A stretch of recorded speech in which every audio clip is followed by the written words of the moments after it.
জন্য আল্লাহ রাব্বুল আলামিন আমাদের জন্য রাসূল আকরাম সাল্লাল্লাহু আলাইহি ওয়াসাল্লামকে পাঠিয়েছেন যে তার পা ফেলা দেখে দেখে, তার পদাঙ্ক দেখে দেখে, তার সুন্নাহ দেখে দেখে আমরা যদি চলি, ইনশাআল্লাহ সকল প্রকার ভয়, গুহা, গর্ত, ক্ষতি এগুলো থেকে বাঁচিয়ে আল্লাহ তাআলা আমাদেরকে গন্তব্য পর্যন্ত যাওয়ার তৌফিক দান করবেন। আমিন। সুন্নাতের অনুকরণ করব তো ইনশাআল্লাহ। ইনশাআল্লাহ। খুঁটে খুঁটে সুন্নাহকে জানার চেষ্টা করব, সুন্নাহকে জেনে আমল করব। জুমার দিনের সুন্নাহ কি, রাতের সুন্নাহ কি, ফজরের পরে শোয়া কি সুন্নাত না না শোয়া সুন্নাত? না শোয়া সুন্নাত। এই সুন্নাত তারপর আমল করেন কয়জনের হাত তোলেন? মাঝে মাঝে আর হাত তোলেন না। বেশিরভাগ সময় ফজরের পরে সুন্নাহ, সকালে শোয়ার কোনো অভ্যাসই নেই, এরকম মানুষ থাকলে হাত তোলেন না। এক পিঞ্চি তুলছে কারণ মাদ্রাসায় পড়াইলে চারা কমে হয়, শোয়ার সুযোগই নেই। আরেক ভাই তুলছে। আপনি একটু চিন্তা করে দেখেন তো, এই সুন্নাতটার উপর আমাদের আমল নাই।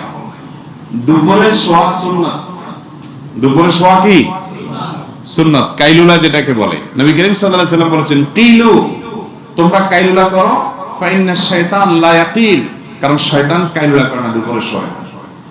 এখন আমাদের পৃথিবীর সিস্টেমটা এরকম হয়েছে যে দেখেন, শয়তান এমন একটা সিস্টেম তৈরি করছে, এই সিস্টেমে আর যাই হোক রাসূলের সাথে মিল হবে না, সুন্নাতের সাথে কি হতে পারবে না, মিল হতে পারবে। আপনি দেখেন, সন্ধ্যার পরে দিন শুরু হয়, সন্ধ্যার পরে দিন শুরু হয়, মানে আড্ডা শুরু হয়, জমতে জমতে 12টা, 11টা, 12টা, 1টা বাজে।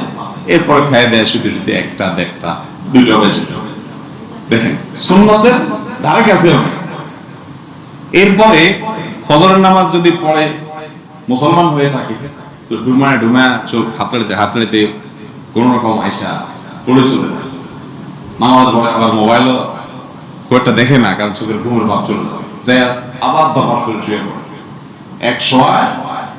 8টা, 9টা, 10টা, যার যত সুযোগ আছে পড়ে। ওই যে সকালের যে আমলটা, যে সময়টা নবী করিম সাল্লাল্লাহু আলাইহি ওয়াসাল্লাম জিকির আজকার করতেন, আমল করতেন, কাজ করতেন, সেই সময়টাতে শয়তান শোয়া রাখে। আর যখন শুনতে বলতেন তখন শয়তান কাজ করায়।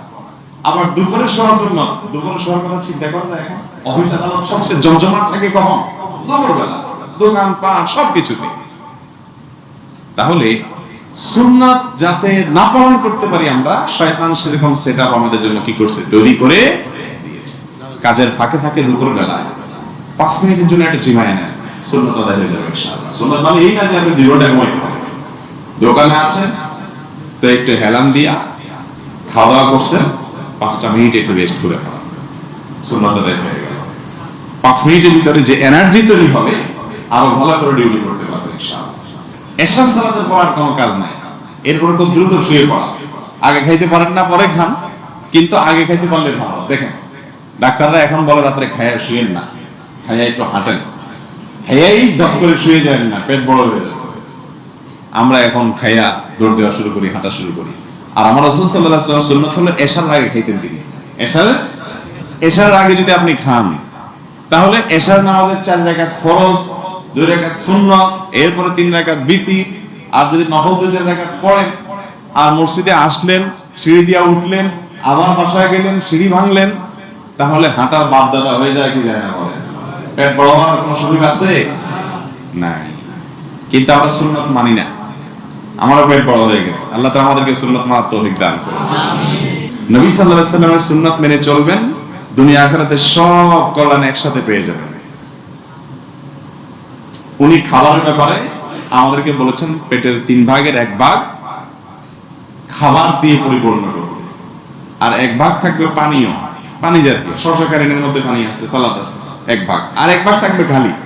তার মানে খাবারের পরেও আপনার পেটে কিছু ক্ষুধা থাকবে। আর আমরা খাই কেমন?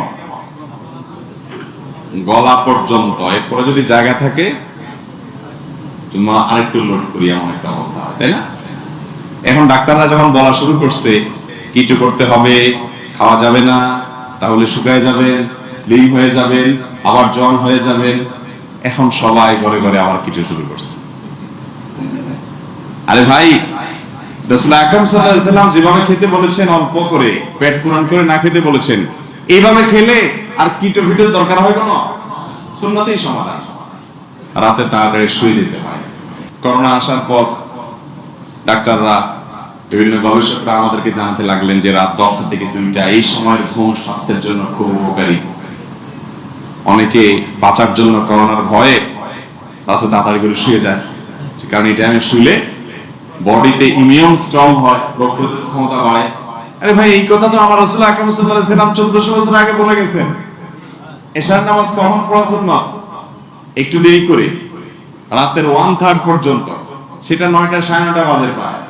এই টাইমে আপনি এশা পড়েন, এশা পড়ে আপনি শুয়ে যান, শুধু 10টা বাজে। তাহলে বিজ্ঞানীরা 10টা থেকে 2টা যে বলে, ও যে আমার রাসূল সাল্লাল্লাহু আলাইহি ওয়াসাল্লাম রাতে তাহাজ্জুদের আমল রাখছেন, ভোররাতে উঠে যেতে হবে, তাহলে রাসূল আকরাম সাল্লাল্লাহু আলাইহি ওয়াসাল্লাম সুন্নাতের সাথে মিলে কি মিলে না? 2-4টা বিজ্ঞানীরা আবিষ্কার করতে পারছে, বাকিগুলোতে এখনো পারে নাই, কিয়ামতের আগে পারবে। আর না পারলেও রাসূল আকরাম সাল্লাল্লাহু আলাইহি ওয়াসাল্লামের সুন্নাতেই দুনিয়া আখিরাতের মুক্তির বাইরে কোথাও মুক্তি ভাইরা না। একটা একটা করে সুন্নাতের কথা বলতে গেলে হাজার সুন্নাতের কথা বলা যাবে, যে সুন্নাতগুলোর মধ্যে আমাদের দুনিয়া আখিরাতের কল্যাণ আছে, এখন যথার্থতা প্রমাণ করেছে বিজ্ঞানীরা, গবেষকরা, কিন্তু মুসলমান সেগুলোকে আগে থেকে আমল করে।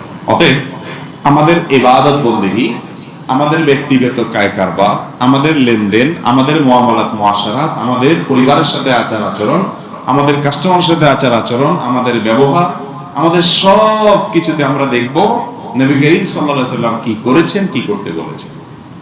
ঠিক আছে তো ইনশাআল্লাহ? এর মাঝে আমাদের জন্য কল্যাণ আছে, এবং সুন্নাত জানার জন্য চেষ্টা থাকতে হবে। কোন আলেম কি বলেছেন, কোন হুজুর কি বলেছেন, কে কোন আমল করেছেন, কে কোন আমল করতে বলেছেন, এটা না। আমার রাসূল আকরাম সাল্লাল্লাহু আলাইহি ওয়াসাল্লাম কি আমল বাতলেছেন সেটা, এর মধ্যে ইনশাআল্লাহ আমাদের নাজাত এবং মুক্তি নিহিত আছে। আল্লাহ তাআলা আমাদের সকলকে রাসূল করিম সাল্লাল্লাহু আলাইহি ওয়াসাল্লামের ইত্তিবা ও অনুসরণ করার তৌফিক দান করুন। আমিন। তার সুন্নাত সম্পর্কে তিনি বলেছেন, আলাইকুম বিসুন্নতি, তোমরা আমার সুন্নাতকে আঁকড়ে ধরবে, আমার সুন্নাতকে আঁকড়ে ধরবে। বাবা যেরকম সন্তানকে আদর করে বলে, বাবা এই পথে অনেক রিস্ক আছে, অনেক গর্ত আছে, আমাকে দেখে দেখে চলো, নবী সাল্লাল্লাহু আলাইহি ওয়াসাল্লাম সেরকম আদর করে আমাদেরকে বলেছেন, আলাইকুম বিসুন্নতি, তোমরা আমাকে, আমার সুন্নাহকে দেখে দেখে চলবে। নবী সাল্লাল্লাহু আলাইহি ওয়াসাল্লামের সুন্নাহকে যারা দেখে দেখে চলবে, অনুসরণ করবে, কিয়ামতের ময়দানে আল্লাহ রাব্বুল আলামিন তাদেরকে হাউজে কাউসারের পানি পান করাবেন, যে হাউজে কাউসারের পানি পান করার পর আর কখনো তার মধ্যে তৃষ্ণা আসবে না। আর যারা নবী সাল্লাল্লাহু আলাইহি ওয়াসাল্লামের সুন্নাতকে বিকৃত করে ফেলেছে, পরিবর্তন করে ফেলেছে, নিজের মন মতো ওই যে নমুনা বা স্যাম্পলকে পরিবর্তন করে ফেলেছে, ভালো করতে গেছে বেশি আরো, তাদের সম্পর্কে হাদিসে আসছে যে হাউজে কাউসারে পানি পান করতে আসলে বলা হবে, সুহকান সুহকান লিমান গায়্যারা বাদি, আমার পরে যারা পরিবর্তন করেছো দূরে সরে যাও। অতএব আমি অন্ধ আমার রাসূল সাল্লাল্লাহু আলাইহি ওয়াসাল্লামের অনুকরণ। ঠিক আছে না ইনশাআল্লাহ? ইনশাআল্লাহ। তো নবী করিম সাল্লাল্লাহু আলাইহি ওয়াসাল্লামের সুন্নাত মানলে রোগ বালাই থেকে হেফাজতে থাকবেন, সুস্থ থাকবেন, লাভবান হবেন দুনিয়া এবং আখিরাতে।